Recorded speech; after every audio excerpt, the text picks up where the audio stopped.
Nous ne faisons pas ce que nous faisons pour s'attendre de quoi que ce soit. À l'égard, je pense simplement que les hommes politiques ont aujourd'hui une vision qui est la leur et nous, au niveau de la Fondation, nous avons la nôtre. Ce qui nous intéresse, c'est d'aider la population et d'aider les gens que nous rencontrons par rapport à nos faibles moyens. Et lorsque nous posons des actions comme ça, les gens qui, évidemment, constatent qu'il y a un changement, tout de suite le mentionnent. Mais je vous dis, ça n'a aucun rapport politique. C'est simplement clair que nous aimons la nation et par rapport à certaines possibilités, nous pouvons poser certaines actions. Et si maintenant ça prête à connotation, très souvent les gens se plaignent que certains commencent à dire, et évidemment, vous savez, nous vivons dans une société où j'entends énormément de choses, est-ce que ça n'a pas un rapport politique? Eh bien que non, ça n'a aucun rapport politique, c'est simplement un rapport patriotique. Nous aimons la nation, donc nous essayons d'apporter certains changements. Et les hommes politiques ou la classe politique a l'impression que c'est un rapport avec eux. Pas du tout. Ils n'ont qu'à, je pense simplement que les hommes politiques, ou certains responsables, devraient faire leur travail pour ne pas que des fondations, des hommes de bonne volonté, d'autres associations que nous connaissons puissent venir intervenir. Était-ce pour avoir su poser les vrais problèmes de société à la place d'une opposition congolaise incapable d'agir? À titre d'opinion personnelle, je ne reconnais pas dans le Congo une certaine opposition ou quoi que ce soit. Il est démontré aujourd'hui que les hommes politiques congolais sont souvent des hommes qui font de la politique par rapport à leur intérêt personnel. Donc je ne vois pas comment on parlerait d'opposition ou de leader d'opposition ou quoi que ce soit. Ce qui nous intéresse personnellement, je pense que l'intérêt majeur de la chose publique n'est pas en place.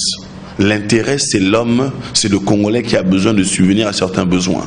Si maintenant il n'est pas dit qu'il manque de l'eau pendant que nous avons le plus grand fleuve ou bien on a un problème d'électricité, c'est bien dommage.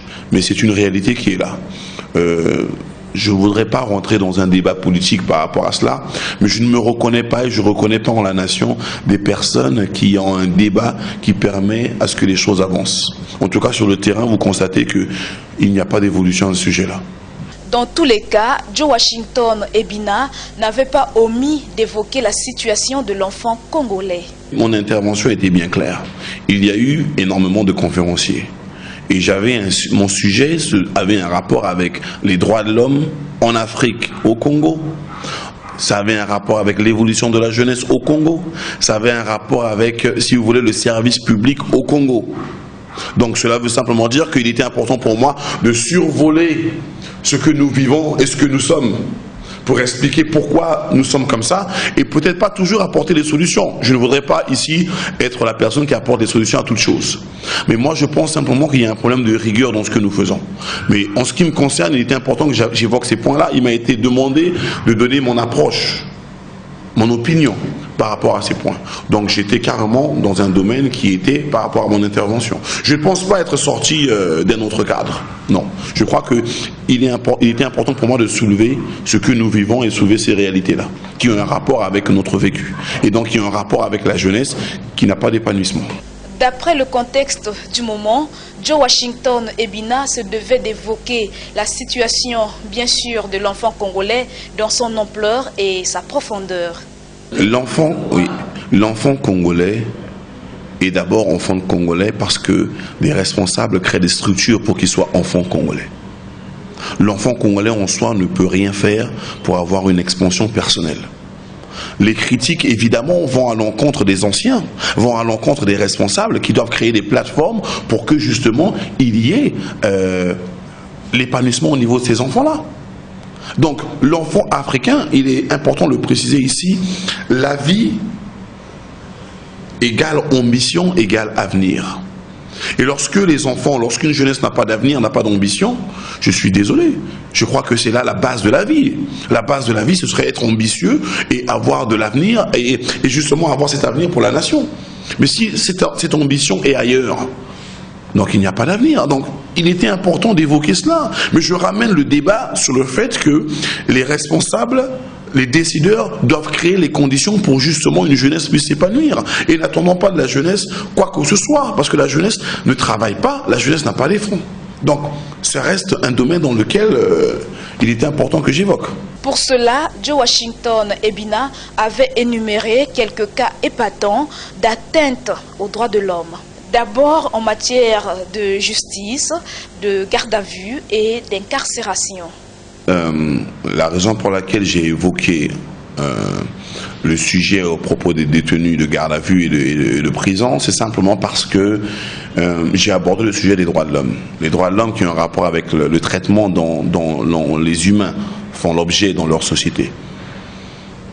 Travaillant en tant que responsable de fondation humanitaire, nous sommes amenés à nous déplacer énormément. Donc à aller, nous avons aussi de temps en temps la possibilité en tant que fondation d'assister certains moments les détenus de la prison de Brazzaville. Et nous voyons ce qui se passe. Mais ce n'est pas à ce niveau-là que le problème se passe. C'est surtout lorsque nous avons assisté certaines familles ou lorsque nous nous rendons dans les commissariats pour telle ou telle situation. Nous sommes Congolais, nous vivons certaines réalités. C'est à ce niveau-là que nous constatons justement ces bévues, que nous constatons que les dates de détention, de garde à vue sont dépassées. Ce sont des réalités que nous vivons. C'est une sensibilité, moi, en tant que Congolais, en tant que patriote et en tant que frère, de voir que lorsqu'il y a des choses ne sont pas en règle, s'il faut les dénoncer, de les dénoncer. Et lorsque je parle d'une jeunesse, justement, aujourd'hui, lorsque vous voyez dans le monde incarcéral, vous voyez que la plupart des gens qui sont incarcérés, ce sont des jeunes. Mais ces jeunes, s'ils sont incarcérés, donc ça veut dire quoi? Ça veut dire que pour certains, ils vivent dans l'oisiveté, par le manque d'activité, le manque d'objets, le manque d'ambition. Donc à la fin, ils sont voués à quoi? À faire quoi? À pour certains rentrer dans les réseaux mafieux, à pour certains faire des choses qui n'ont aucun rapport avec une certaine dignité humaine. Voilà ce qui se passe. Ce sont des faits que nous vivons. Ce sont des faits qui nous touchent personnellement. Les droits de l'enfant, la Fondation travaille avec des enfants dans l'immédiat. Je vous dis que nous avons un chapitre qui a un rapport direct avec les enfants de la rue. Nous avons eu à ramener vers la RDC des enfants de la rue, et même ici au niveau de Brazzaville, nous avons eu à ramener des enfants vers leurs parents dans plusieurs quartiers de Brazzaville. Donc nous sommes au courant de ce qui se passe en ce qui concerne les enfants de la rue et la jeunesse. C'est ce que nous vivons, c'est ce que nous faisons à longueur de journée. Donc cette sensibilité-là est importante. Et en tant que Congolais, en tant que patriote, je vous dis que lorsque d'autres frères, j'ai eu à constater sur la voie publique certains agissements de personnes, aussi de certaines autorités en ce qui concerne des fois certains éléments incontrôlés de la police, certaines choses qui se passent. C'est connu, vous voyez très bien dans les médias ce qui se passe en ce qui concerne certaines actions, les médias nous le démontrent. Les images sont là, des viols par-ci par-là, des abus d'autorité ici et là. C'est ce que nous constatons à longueur de journée. Ce n'est pas des faits imaginaires. Et donc, cela nous touche. Il est inconcevable dans une nation que les gens abusent par rapport à leur position, par rapport à telle ou telle chose, et de maltraiter d'autres. C'est inconcevable. Donc, voilà, c'est des choses qui nous touchent, et nous espérons et nous souhaitons toujours que les choses s'améliorent à ce niveau-là.